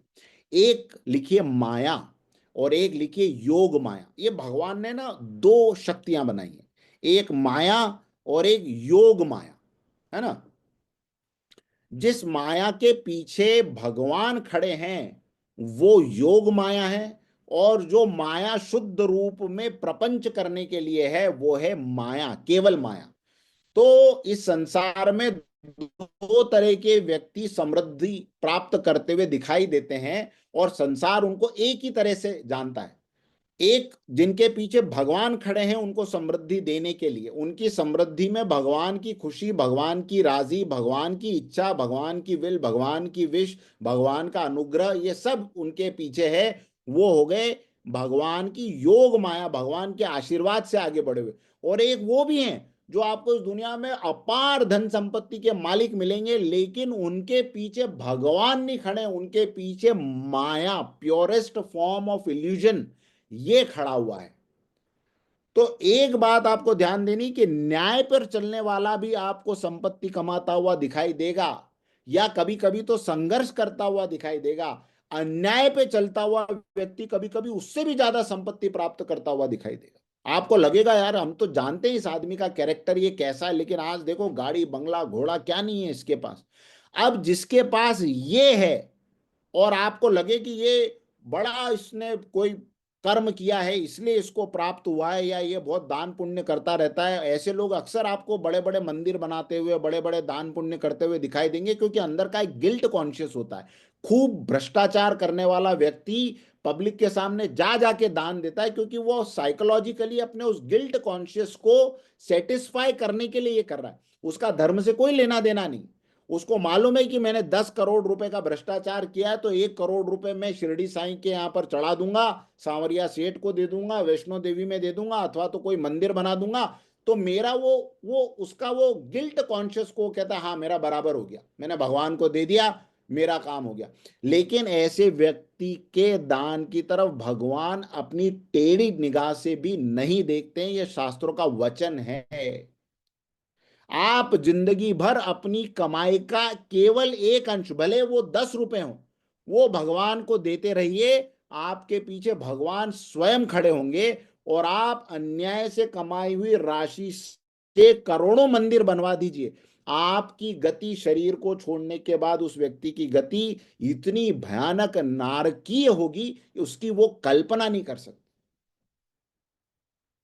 क्योंकि जो अखिल ब्रह्मांड की समृद्धि और संपन्नता का मालिक है, वो आपके 1 या 1008 मंदिर बनवाने से नहीं रीझेगा।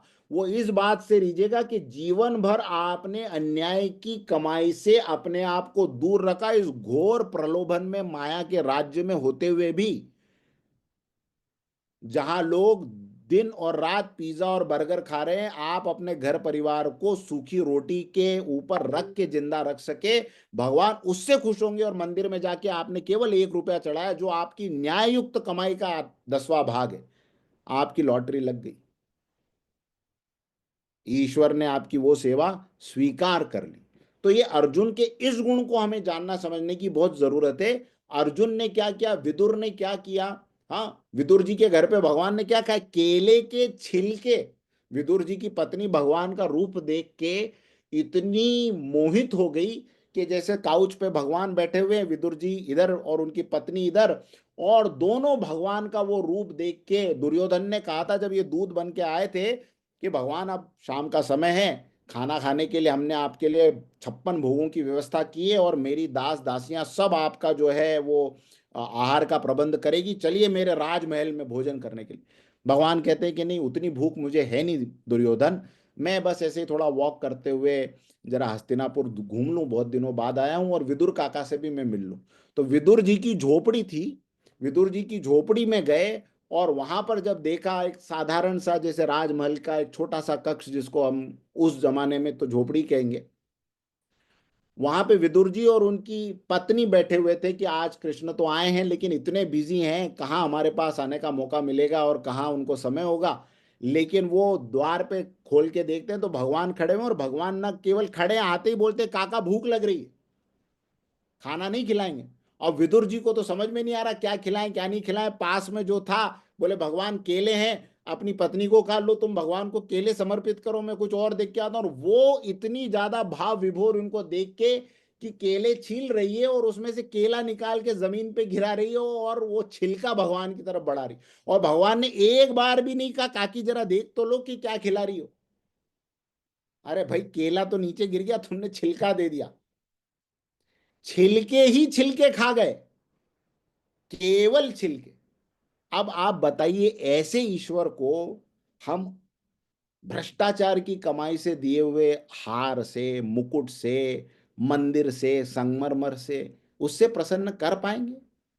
यह है भगवान की माया, जो अंदर से हमें एहसास दिलाती, बस ये कर दे तेरा काम बन जाएगा, ये कर दे तेरा काम है, निश्चित रूप से मानी।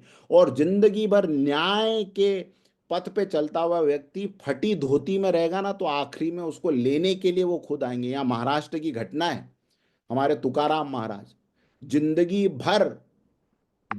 भर फटे धोतर में रह के सब कुछ तो अपना अकाल में लोगों को बांट दिया था, साहूकार थे किसी जमाने के, सब कुछ बांटने के बाद फटे धोतर में रहते थे और विट्ठल विट्ठल विट्ठल विट्ठल विट्ठल विट्ठल करते रहते थे। और जब जब आंख बंद होने का समय आया तो साक्षात भगवान स्वयं उनको लेने के लिए पधारे। तो ये किस बात का सबूत है कि वो नहीं चाहते कि ये मुझे दो, जो कि मेरी ही माया के एक तुच्छ अंश का भी अंश नहीं है, वही मुझे दे के मुझे जीतने की कोशिश कर रहे हो। तो ये इंसानों वाली ट्रिक भगवान के ऊपर नहीं चलती। इस बात को हमें ध्यान रखना है कि वो न्याय के साथ खड़े हुए का साथ देते हैं, जो शरणागत है उनका साथ देते हैं। तो इसलिए भगवान अर्जुन की सुनते हैं, अथवा तो फिर किसी की भी सुन सकते थे, लेकिन अर्जुन के रथ में बैठ के अर्जुन की बात इसलिए मानते। फिर क्या कहते हैं, समवेतान। यहां पर अर्जुन, ये जितने भी लोग आए हुए हैं इन सबको देखो, किसको देखो, बीच में खड़ा कर दिया ना। तो एक तो कहा समवेतान कुरुनीति, कुरुनीति यानी केवल कौरवों को नहीं, वैसे तो आप देखें तो कौरव और पांडव सभी कौरव थे, क्योंकि इनके जो मूल दादाजी थे वो तो कुरु महाराजा कुरु के वंश में आए ना, तो कुरु वंश के हिसाब से सभी कुरुवंशी हुए। तो भगवान कहते तू इधर भी देख ले, अपने पाले में जो खड़े हुए हैं वो भी, उनको भी देख ले, और किसको भी देख ले, सामने जो लोग खड़े हुए कुल मिला के सारे कुरुवंशियों को तुम देख लो। और भगवान कहां पर खड़ा करते, दोनों सेनाओं के मध्य में। अब सोचिए 18 अक्षोणी सेना है, 11 अक्षोणी इधर है, 7 अक्षोणी इधर है, कितनी बड़ी सेना होगी, तो दोनों सेनाओं का मध्य क्या होगा। भगवान ने एक स्ट्रेटेजिक पोजीशन ढूंढी, कौन सी पोजीशन, जहां पे अर्जुन द्वारा अपने सारे आत्मीय लोगों को सबसे पहले भगवान ने उसको दिखाया। और कह भी रहे ना कि भीष्म द्रोण प्रमुखत, भीष्म की गोद में अर्जुन खेले हैं, भीष्म उनके दादाजी हैं, भीष्म के द्वारा प्यार जो मिला है उससे अर्जुन का रोम रोम पल्लवित पुष्पित हुआ है। और द्रोण तो स्वयं आचार्य हैं, जिन्होंने गुरुकुल में बिठा के शिक्षा दी। भगवान क्या करते हैं, ऐसे के पास में दुर्योधन दुशासन के सामने खड़ा कर सकते थे, कर्ण के सामने खड़ा कर सकते थे, लेकिन इनके सामने खड़ा नहीं किया। किसके सामने खड़ा किया, द्रोण और भीष्म। और क्यों, क्योंकि ये भगवान की परीक्षा लेने का तरीका है। आप नोट कर लीजिए, भगवान आपकी परीक्षा कब लेंगे और किन क्षणों में लेंगे और किन लोगों के बीच में लेंगे, आप और हम सबसे ज्यादा जहां मोहित हैं भगवान वहीं हमारी परीक्षा लेते हैं। जहां हमारा अटैचमेंट सबसे ज्यादा है चोट वहीं मारी जाती है। यस और नो? यस और नो? होता है ऐसा? हाँ, पड़ोस में कोई मर गया, आप कहेंगे यार बहुत बुरा हुआ, बहुत बुरा हुआ। फिर क्या कहेंगे, कितना क्या टाइम हो रहा है, अरे यार अभी चलो दुकान जाने का समय। भगवान वहां परीक्षा नहीं लेंगे। भगवान घर में घटी हुई दुर्घटना में ये व्यक्ति कैसा है, पड़ोसी का लॉस हो गया, अरे यार उसका बटवा चला गया, बटवा मार लिया, अरे बुरा हुआ यार। उसमें उद्विग्नता कितनी है, इतनी सी 1% की। भगवान बोलेंगे इसका बटवा मारेंगे और फिर देखते हैं कि ये कितना उद्विग्न है, अनुद्विग्न है, शांत है, स्टेबल है, ये देखा जाएगा। तो आपकी परीक्षा बाहर के लोक में उतनी नहीं होती जितना कि अपने लोक में होती है। अपने लोक का मतलब अपनी मान्यताओं का लोक, अपनी पहचान का लोक, अपने परिवार का लोक, अपने सम्मान का। किसी किसी को बड़ा सम्मान सम्मान देते हैं, खूब ऊंचाई पे पहुंचाते हैं और फिर ऐसा ताश का पत्ता खींचते हैं, सट्ट से वो व्यक्ति के ऊपर ऐसा अभियोग लग जाता है, ऐसा आरोप लग जाता है, लोग बोलेंगे ओ ऋषि सर ये, अरे बाप रे बाप, इनसे तो ये उम्मीद ही नहीं थी। सट्ट से एक, और उसमें फिर ऋषि आचार्य को देखा जाएगा ये कैसा खड़ा रहता है, टूटता है, बिखरता है, रोता है, गुस्सा करता है, या स्टेबल रहता है। हर एक व्यक्ति के जीवन में ये सारी परिस्थितियां आनी ही आनी है। हम उन परिस्थितियों में भगवान के सामने क्वालिफाई होने की कोशिश करें अपने अंदर, जहां वो हमारी एग्जामिनेशन लेंगे। कहां लेंगे, किन के बीच में लेंगे? जहां हमारा अपनत्व सबसे ज्यादा है, हमारा अटैचमेंट सबसे ज्यादा जहां है। सबसे ज्यादा अटैचमेंट तो हमारा एक ही चीज में है सर। सबसे पहले नंबर पे जो लिखा है उसको अंडरलाइन के बाद डबल अंडरलाइन कीजिए। आपका अपने शरीर से ज्यादा किसी चीज के साथ अटैचमेंट नहीं है ना? फिर उसके बाद संतान, जीवन साथी, माता पिता, भाई बहन, धन संपत्ति, यश, ये सारे जो जो मुझे समझ में आए। इसके अलावा भी किसी का किसी में हो सकता है अटैचमेंट। तो मुख्य रूप से तो यही सारी जगह हैं जहां भगवान हमारी परीक्षाएं लेते हैं। संतानों में परीक्षा कैसे लेते हैं? संतान कोई, हम सोच रहे थे ऐसा करेगा, एकदम उठा के कहीं दूसरी जगह पे फेंक दिया संतान को। हम सोच रहे थे बड़ा होगा तो ये करेगा, बड़ा होने का समय नहीं दिया उसको, वो चला गया अपनी आगे की यात्रा पे। अनेक प्रकार से। तो शरीर, संतान, जीवन साथी, माता पिता, भाई बहन जिनसे बहुत बचपन में स्नेह करते थे, आज वही जान के दुश्मन बने हुए हैं। आज वही धन संपत्ति के मोह में हमसे रिश्ते तोड़ तोड़ चुके। भगवान भगवान धन के साथ परीक्षा लेगा कि ये धन संपत्ति इसके पास में मैं नकारात्मक तरीकों से पहुंचाने की कोशिश करता हूं, जरा देखता हूं कि ये उसमें खड़ा रहता है कि नहीं रहता। तो धन में, संपत्ति में, यश में, इन सब जगहों पे भगवान हमारी परीक्षाएं लेते हैं। और अर्जुन की भी ठीक वैसी परीक्षा ली। अच्छा, हमारी ही लेते होते तो हम भगवान से कंप्लेन कर सकते थे कि आप बायस हैं, आप हमारी परीक्षा ऐसी कठिन कठिन जगहों पे लेते हैं और अर्जुन की परीक्षा एकदम सरल जगह पे ली। देखिए भगवान के जो सबसे ज्यादा नियर एंड डियर हैं, जिनको हम ऑथेंटिकेट कर सकते हैं, अर्जुन। अर्जुन के लिए भगवान कृष्ण आगे चल के गीता में कहते हैं कि तू मेरा भक्त नहीं है, तू मेरा सखा है। भगवान उसको अपना फ्रेंड कह रहे हैं। बताइए, हम में से किसी को फ्रेंड कहा क्या? नहीं कहा ना, लेकिन उसको फ्रेंड कह रहे हैं और उसके बाद भी इतनी कठिन परीक्षा ले रहे हैं। द्रौपदी की परीक्षा कैसे ली? शरीर के ऊपर वस्त्र की केवल आखिरी लेयर बची थी, केवल आखिरी लेयर, और वो हाथ ऊंचा करके हे गोविंद चिल्ला रही थी। तब तक आए नहीं आखिरी लेयर तक कि बस अब उतरा तो कुछ नहीं है अब शरीर पे, और तब वस्त्र का अवतार लेकर आ गए। हर जगह भगवान ने अपने भक्तों की कठिनतम परीक्षाएं ली है। हम तो बहुत छोटी कैटेगरी में अभी हैं, तो हम ये समझ सकते हैं कि ऐसा बायसनेस उनका नेचर है। वो आपको इन परीक्षाओं के द्वारा मजबूत बनाना चाहते हैं, टेस्ट करके आपको एक मैदान के आगे निकालना चाहते हैं कि भाई ये लेवल पार कर ले, उसके आगे जीत ही जीत। तो एक विशेष बात, रथ को बीच में खड़ा करना, और भगवान और भक्त के बीच के रिश्तों की यहाँ पर अगर दुर्योधन और अर्जुन को पात्र को लेकर देखा जाए तो संसार में अगर आसक्ति है, जैसे दुर्योधन है, संसार में उसकी आसक्ति है तो उसके आसपास मोह खड़ा हुआ, मोह खड़ा होने से अपराधों में वृद्धि पैदा हुई, क्योंकि उसकी आसक्ति किसमें, संसार में है। और हमारा संसार क्या ये है, ये सारा हमारा संसार है, ये शरीर, संतान, जीवन साथी। अगर हमारी इन सब में आसक्ति है तो आप अंडरलाइन करके इस डेफिनेशन को अपनी लाइफ में लिख लीजिए, टेस्ट करके देखिए, बहुत दूर जाके जीवन के अंतिम क्षणों में ये डेफिनेशन आपको सच्ची साबित होती हुई दिखाई देगी कि संसार में आसक्ति तो मोह बढ़ेगा, मोह बढ़ेगा तो उस मोह को प्रोटेक्ट करने के लिए व्यक्ति अनेक प्रकार के पाप करेगा, अपराध करेगा, ये सिलसिला चलता रहेगा।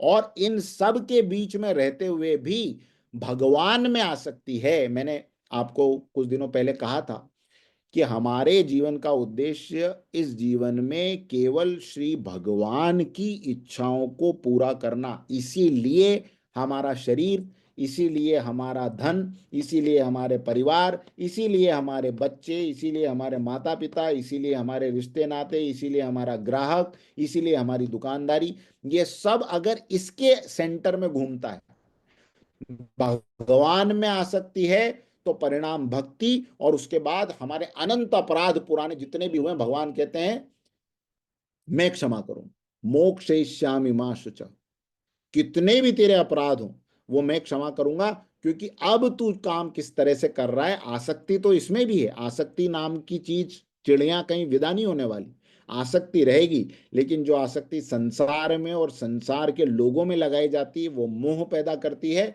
और जो आसक्ति भगवान में लगाई जाती है वो धीरे धीरे करके भगवान की भक्ति प्रदान करती है। ये विशेष बात है। और अंतिम श्लोक आज का ले लेते हैं, फिर खत्म करेंगे। श्लोक नंबर 26 में भगवान कहते हैं कि ये दोनों योद्धाओं को, दोनों तरफ के योद्धाओं को तू देख ले। ये श्लोक नंबर 26। तत्रापश्यत् स्थितान् पार्थः, तत्रापश्यत् स्थितान् पार्थः, पितॄन् पितामहान्, पितॄन् पितामहान्, आचार्यान् मातुलान् भ्रातॄन्, पुत्रान् पौत्रान् सखींस्तथा। तो भगवान क्या कहते हैं कि अर्जुन यहाँ पे ध्यान से खड़ा हो जा। देखिए कितने ध्यान, उसको कैसे उसके अंदर मोह और बढ़ा रहे हैं। क्या कह रहे हैं, अर्जुन यहाँ पे खड़ा हो जा, सामने देख भीष्म और द्रोण तो प्रमुख रूप से खड़े हैं, और उसके साथ में अर्जुन तू किसको देख, अपने पिताओं को देख, यानी पिता तुल्य लोगों को, जिनको तू अपने पिता के समान मानता है उनको देख। और किसको देख, अपने दादाजियों को देख। और किसको देख, अपने आचार्यों को देख, अपने मामा को देख, अपने भाइयों को देख, अपने पुत्रों को देख, अपने पौत्रों को देख, अपने सखी को देख, अपने मतलब मित्रों को देख। इतने सब रिश्ते याद दिला रहे, ऐसा नहीं बोल रहे। देखिए कितने वो जिसको कहते हैं कि मर्म पे चोट करने वाले हैं। वो ये नहीं कहते कि देख ये दुर्योधन है जिसने द्रौपदी का अपमान किया था, ये देख दुशासन है, ये देख आचार्य द्रोण जिन्होंने धर्म क्या है ये जानते हुए भी उस दिन जो है तुम लोगों का साथ नहीं दिया, ये देख शकुनी को देख जिसने छल से तुमको जुए में हराया। ऐसा कुछ नहीं बोलते। भगवान क्या कहते हैं अर्जुन को, हे अर्जुन तू किसको देख, तेरे दादाजी को देख, तेरे पिताजी के समान महान जो लोग हैं, आदर युक्त लोग हैं उनको देख, मामाओं को देख, भांजों को देख, पुत्रों को देख, पौत्रों को देख, सबको देख। ऐसे रिश्ते याद दिला। और क्यों दिखा रहे हैं, ऐसा नहीं कह रहे हैं उसके अगले श्लोक में जाके इनको प्रणाम प्रणाम कर ले, जाके इनके गले लग ले, नहीं, उसको अगले श्लोक से तैयार कर रहे हैं। अब बाण वाण निकालने का समय आ गया है, देख ले, पहले चूज कर ले, पहला टारगेट इनमें से कौन सा है तेरा, किस पे पहले बाण चलाएगा, किसकी गर्दन पहले उतारेगा। तो अगेन जो मैंने आपको बात कही कि अर्जुन के दिल में मोह की एक किरण भगवान को कैसे दिख गई थी, जब उसने ये कहा था कि मुझसे युद्ध करने के लिए कौन कौन आया है, जरा मैं वो देखना चाहता हूं, ये धार्तराष्ट्र दुर्बुद्धि दुर्योधन के साथ कौन कौन खड़ा हुआ है जो मुझसे युद्ध। भगवान ने कहा अच्छा भैया, तो तू युद्ध कर रहा है इसका मतलब, और ये तेरे से युद्ध करने के लिए आया हुआ, मतलब ये गेम का तू मेन प्लेयर है, तेरे अंदर ये भावना पहले जो आई है इसका जरा ऑपरेशन करना जरूरी है, इसलिए अब मैं तुझे दिखाई देता हूं कि तू कौन है, तेरी मनस्थिति कहाँ है और तू कहाँ खड़ा हुआ है। फिर इसलिए ये सारा उसको बताया कि ये सब आचार्य जो हैं, ये सब तेरे रिश्ते नाते के लोग यहाँ खड़े हुए हैं और इनके बीच में अब तुझे युद्ध करना है। तो बोलिए आज के आनंद की जय, भगवत गीता की जय। आज के इस गीता के सत्र में 2-3 बातें विशेष रूप से ध्यान रखने की और हमें समझ में आई, इसके बाद प्रश्नोत्तर ले लेंगे। पहली बात कि भगवान उस व्यक्ति को पसंद करते हैं जो स्वयं पुरुषार्थ करने के लिए खड़ा हो, जो सरल हो अपने जीवन में, लाग लपेट दिखावा नहीं, बड़े से बड़े भोग में भी आप सरलता का जीवन जी सकते हैं। उस व्यक्ति को भगवान पसंद करते हैं जो न्याय के पक्ष में रहता है, उस व्यक्ति की बात भगवान मानते हैं जो धर्म के अनुसार अपना जीवन जीने का प्रयास करता है। ये बात। दूसरी बात, श्री भगवान हमारी परीक्षा उन जगहों पे नहीं लेते जहां हमारा मोह कम है या नहीं है। दुनिया भर में इतने लोग मरते हैं, रोज सुबह न्यूज़पेपर में देखते हैं, आंसू नहीं आते, लेकिन अपना बच्चा चलते चलते गिर भी जाए तो माँ बाप की छाती फट जाती। तो ये वहां परीक्षा लेते हैं जहां मोह हमारा सबसे ज्यादा है, और वहां परीक्षा लेने से ही हम अपने जीवन में अपने आप को कितना स्टेबल रख पा रहे हैं, इसका पैरामीटर वो सेट करके हमें दिखाते हैं कि भाई अभी भी बहुत काम करना अपने कॉन्शियस पे बाकी है, बहुत मेहनत करना अपने कॉन्शियस पे बाकी है। और उन जगहों पर जिन जगहों को हम अपना समझते हैं, भगवान को इस बात से कोई परेशानी नहीं कि आपके आसपास आपके भाई बंधु बच्चे माता पिता, ये तो भगवान कहते हैं तो सब होने ही चाहिए, लेकिन इन सब के बीच में इन सब की सेवा मैं कर रहा हूं, ये मेरे हैं, ये बार बार ये मैं मेरा का अटैचमेंट उनको बिल्कुल पसंद नहीं आता। वो ये कहते हैं इन सब के बीच में रहो। खुद भी 16,108 रानियों के साथ रहते थे और हर रानी के साथ उनके 10 पुत्र थे। कितने हो गए अब आप जीरो वीरो लगा के गिनते रहिए, इतने तो भगवान का खुद का परिवार था, इतना बड़ा। लेकिन जब उनके नाश का समय आया तो 1 सेकंड नहीं लगाया, अपने सामने लोगों को, उन पूरे परिवार को कटते मरते हुए देखा, सब मर मुरा के खत्म हो गए, तब स्वयं जाके प्रभास क्षेत्र में चले गए और ध्यान लगाते हुए स्वयं गोलोक पधार गए। तो सबके बीच में रहते हुए भी हम अपने इमोशंस को कैसे कंट्रोल रख सकते हैं, कैसे स्टेबल रख सकते हैं, ये बात भगवान सिखा रहे हैं और इसी की परीक्षाएं वो लेते हैं। कुल मिला के आज के सत्र में ये 2 विशेष बातें थी। तो अब प्रश्न ले लेते हैं या कोई प्रतिक्रिया है आपकी तो उस पर बात कर लेते हैं। बहुत बहुत धन्यवाद। शांति पाठ करेंगे, उसी के बाद जाइएगा। यस जी गौरव जी। Thank you Rishi ji. जैसे जैसे हम लोग आगे बढ़ रहे हैं वैसे वैसे आप इतनी नई सारी बातें बता रहे हैं। आज आपने जो लगभग 25-26 गीता की जो टीकाएं उनके बारे में बताया, ये अपने आप में बहुत ही अमेजिंग था, क्योंकि इसमें एक तो आपने, अभी तक तो मैं जानता था वो जो है वो मतलब इनकी जो है वो यथा स्वरूप ये प्रभुपाद जी की वही ओरिजिनल है, लेकिन उसके बाद टीका में आपने इतने सारे बातें और इतनी सारी डिटेलिंग की है, ये अपने आप में बहुत ही अमेजिंग फीलिंग था। एक सीए भी लिखे हुए हैं तो ये भी एक प्रेरणादायक बातें हैं। तो यही चीजें हैं। अब जैसे जैसे आगे बढ़ रहे हैं अंदर समझते हैं, और मुझे लगता है लेकिन बहुत कंसंट्रेशन और बहुत फोकस, और आपने जो पिछले सेशन में बोला था इसको मनन करना, वो बात बहुत अंदर तक गई कि इसको मनन करते रहेंगे तभी शायद इन बातों को सीख पाएंगे। तो thanks to you and thanks to all the group कि आप इस बारे में हम लोग को बता रहे हैं। Thank you sir. एक बात इसमें केवल ये जोड़ना चाहूंगा कि किसी भी टीका को आप ओरिजिनल ना माने, है ना। प्रभुपाद जी की लिखी हुई ओरिजिनल है या राम सुखदास जी की लिखी हुई टीकाएं, देखिए टीका उस व्यक्ति के भाव है ना। जैसे जब आप प्रभुपाद जी की टीका पढ़ेंगे तो वो पूरी पूरी भगवत गीता में आपको केवल और केवल एक बात पे ही राजी करवाने के लिए तैयार हैं कि हरे कृष्ण कृष्ण कृष्ण हरे हरे, हरे राम राम राम हरे हरे, यही मंत्र जपना है, इसी से सारे विश्व का कल्याण होना है। और अगर ये नहीं किया तो तुमने भगवत गीता को समझा ही नहीं। दर्शनानंद सरस्वती जी या आर्य समाज के अन्य विद्वान ये सब समझाने के लिए आमादा हैं कि भगवान जो कृष्ण हैं वो भगवान के रूप में केवल योगेश्वर हैं, असली में उनका संपर्क ईश्वर से हुआ था और वो ईश्वर उनके माध्यम से बात कर रहा था। तो निराकार ईश्वर जो है वो मुख्य रूप से प्रेरणा का स्रोत है और उसी की पूजा उपासना करनी चाहिए। साकार ईश्वर बिल्कुल गलत बात है, ये भी गीता से साबित हुआ है। लोकमान्य तिलक पूरी गीता से केवल कर्म और कर्म के रहस्य को साबित कर रहे हैं। शंकराचार्य भगवान जो हैं, भगवान आदि शंकराचार्य जी, वो पूरी गीता से अनासक्ति और वैराग्य को सिद्ध कर रहे हैं। तो गीता गीता अपने आप में जो भगवान कृष्ण ने जो बोली, बस वही गीता है। और उसको मैं, जैसे मैंने हमेशा कहा कि उस स्तर पे पहुंचने के बाद ही हम उनका उसका एक्चुअल मीनिंग क्या है वो तो उसी स्तर पे जाने के बाद ही हम समझ पाएंगे। लेकिन ये सब महात्माओं ने अपने अपने दृष्टिकोण से चीजें लिखी है।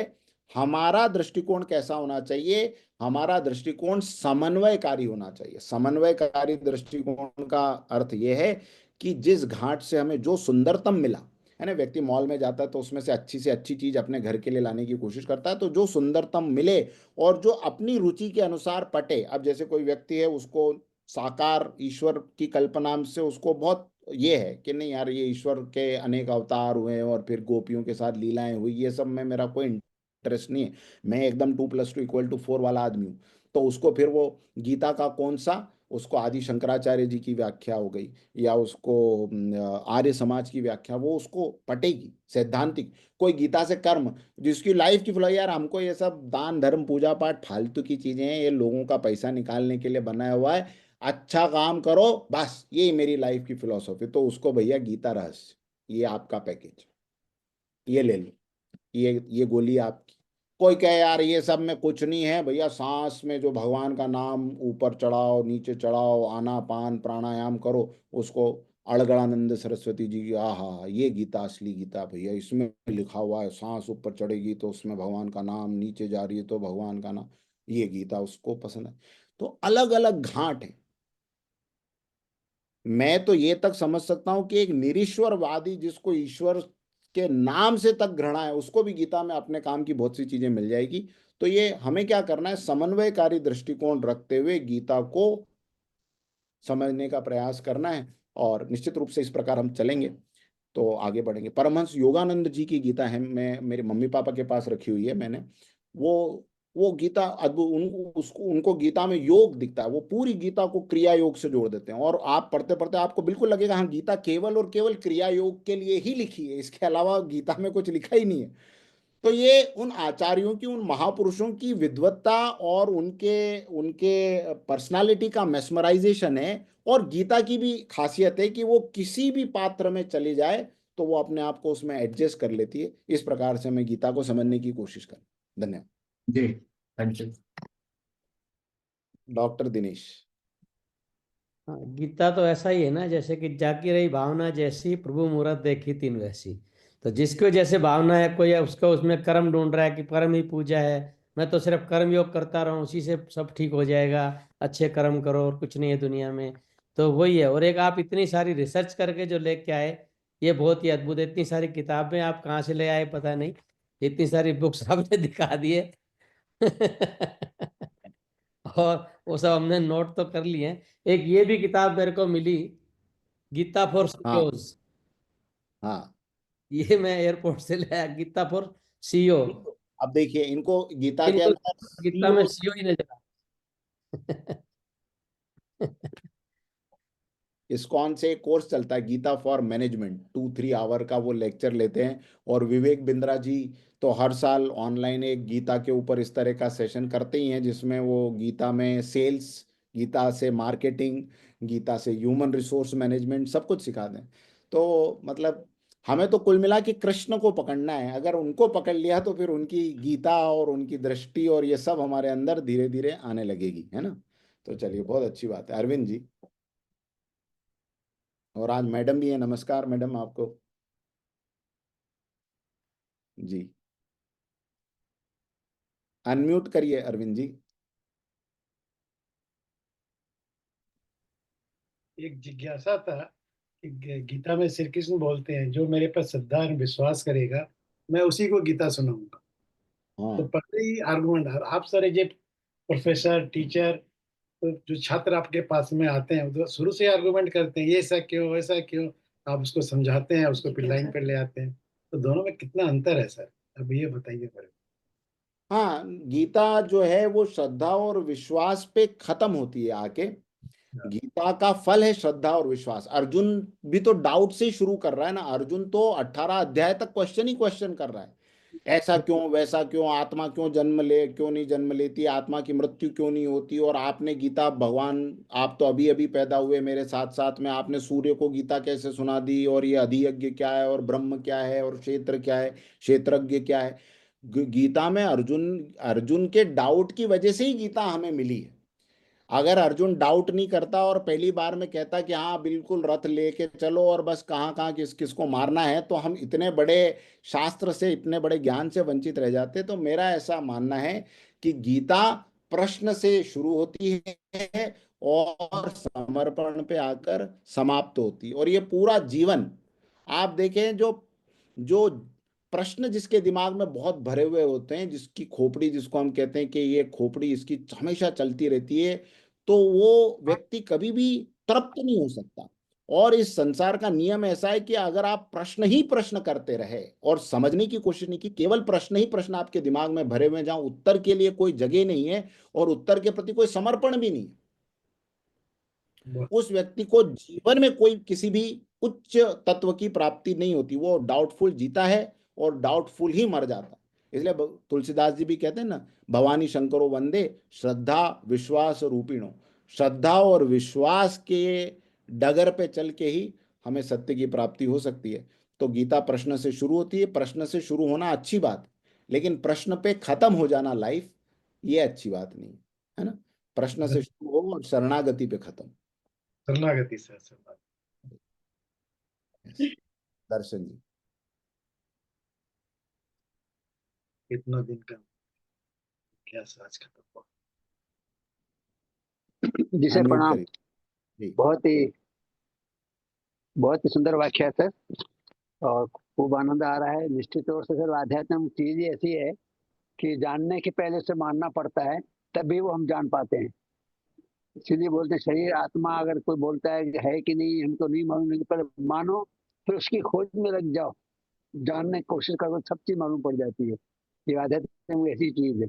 दूसरी बात, भले घाट अलग अलग हों, लेकिन गंगा तो एक ही बहती है।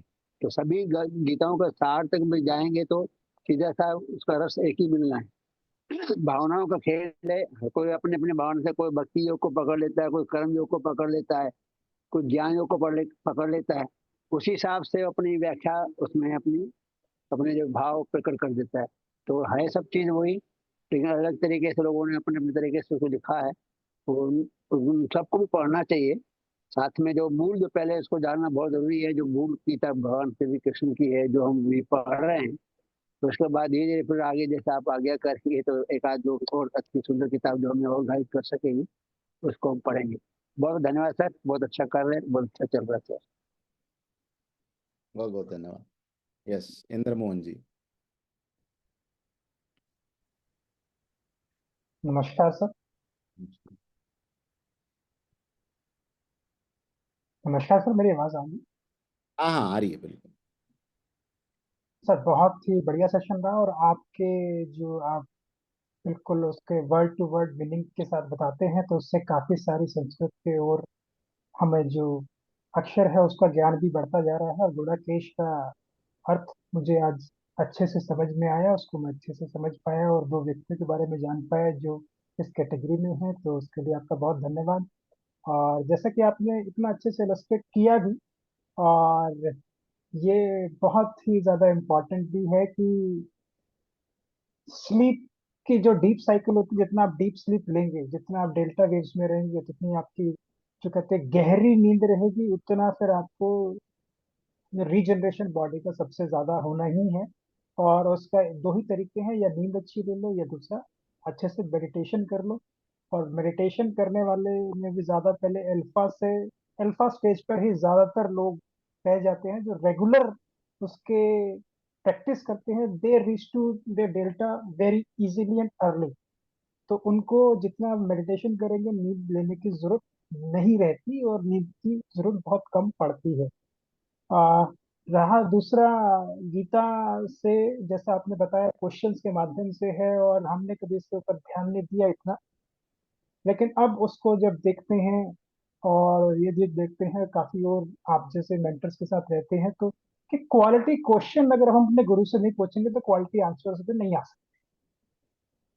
तो सबसे पहले एक शिष्य के लेवल पे भी, जब तक शिष्य चाहे किसी ट्रबल में है, कुछ और में है, तो अगर उससे बाहर निकलना है तो किसी और से क्वेश्चन नहीं, अपने आप से क्वेश्चन पूछना चाहिए। इस स्थिति में मैं इससे बाहर निकलूं, उसके लिए क्या चीजें हैं, वो क्वेश्चन के रूप से भी हम अपने आप को क्वेश्चन करने लग जाएंगे तो वो अपने आप पे रास्ते खोलने लग जाएगा।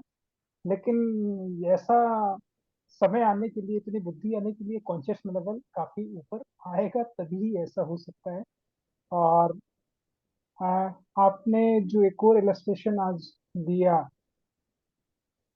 कि स्पेसिफिकली आपने एक इलस्ट्रेशन दिया आज, हमारी भगवान कठिन कैसे परीक्षा लेते हैं। जी। तो वो परीक्षा लेने का भी जो आपने एग्जांपल दिया, हैट्स ऑफ टू यू, बहुत ही बढ़िया था, बहुत ही अच्छा था। और वो अपने आप में ही डिटैचमेंट जो मेन है उसको आपने उसका उल्लेख किया, मुझे बहुत ही अच्छा लगा, बहुत ही प्रिय लगा। धन्यवाद। Thank you. बहुत बहुत धन्यवाद मित्रों। मानी संख्याएं जिसको कहते हैं ना, कि मैथमेटिक्स में होता है कि let's assume if x is equal to 2, और फिर उससे यस। सारी चीजें शुरू करते हैं। तो अगर पहले ही मानी नहीं और टीचर से पूछ लिया why X is equal to 2, why I should admit that X is equal to 2, first you prove that X is equal to 2, तो फिर क्वेश्चन कभी हल नहीं होगा। तो आपको पहले तो अज्यूम ही करना पड़ेगा और लिखना ही पड़ेगा, we assume that X is equal to 2 and therefore, फिर क्वेश्चन करते करते hence it is prove that X is equal to 2। तो दुनिया में और संसार का भी सारा ज्ञान विज्ञान इसी से शुरू होता है। विज्ञान भले ही कह दे कि नहीं, डाउट्स की जगह नहीं होती, ये नहीं होती, लेकिन देखिए डाउट्स के साथ और अजम्पशन के साथ और श्रद्धा के साथ हर चीज को शुरू करना पड़ता है। जहाँ डाउट है उसके साथ में एक तो कोई पक्ष रखना पड़ेगा कि हाँ, इस एक चीज को हम एक्सपेरिमेंट करके तो चलें, इसके ऊपर थोड़ा आगे चल के देखें। गुरुदेव ने एक बहुत अच्छी पुस्तक लिखी, आध्यात्म एक नगद धर्म। नगद धर्म का मतलब समझते हैं ना, आज किया तो आज फल नहीं मिला तो ऐसा अध्यात्म अध्यात्म नहीं है। आप आंख बंद करके 2 मिनट के लिए अपने आप को लोगों के कल्याणकारी विचारों में शामिल तो कीजिए। लोगों को आंख बंद करके केवल 2 मिनट के लिए दुआ दे के देखिए तो सही, और 2 मिनट के बाद अपनी स्थिति को लिखिए कि आज मैंने 2 मिनट का अलार्म सेट करके इन 2 मिनट में केवल इस दुनिया को दुआएं ही दुआएं दिए, और जैसे ही अलार्म बजा मेरे दिल में काम क्रोध लोभ उमड़ पड़ा, तो x is not equal to 2। लेकिन अलार्म बजते ही आपके दिल में अगर शांति का एहसास हो रहा है, आंखें खोलने का मन नहीं हो रहा, तो hence proved that x is equal to 2। तो आध्यात्म एक नगद धर्म है, और ये नगद धर्म हम अपने युवा पीढ़ी को समझा पाए, सिखा पाए, तो वो भी इसको एक्सपीरियंस करेगी। और वंस इट इज एक्सपीरियंस, फिर वो उसी लाइन में आगे बढ़ती रहेगी, अपनी जर्नी को तय करती रहेगी। आइए सभी लोग इस विश्व के अंदर शांति, समृद्धि, स्वास्थ्य और एक विश्व कल्याण की भावना सभी के मन में रहे। इस भावना के साथ शांति पाठ करें, कमर सीधी करके बैठें। ओम सर्वे भवन्तु सुखिनः, सर्वे सन्तु निरामया, सर्वे भद्राणि पश्यन्तु, मा कश्चित् दुःखमाप्नुयात्। असतो मा सद्गमय, तमसो मा ज्योतिर्गमय, मृत्योर्मामृतं गमय। तन्मे मनः शिव संकल्पमस्तु। ओम शांति शांति। शनिवार के सत्र में वापस मिलेंगे।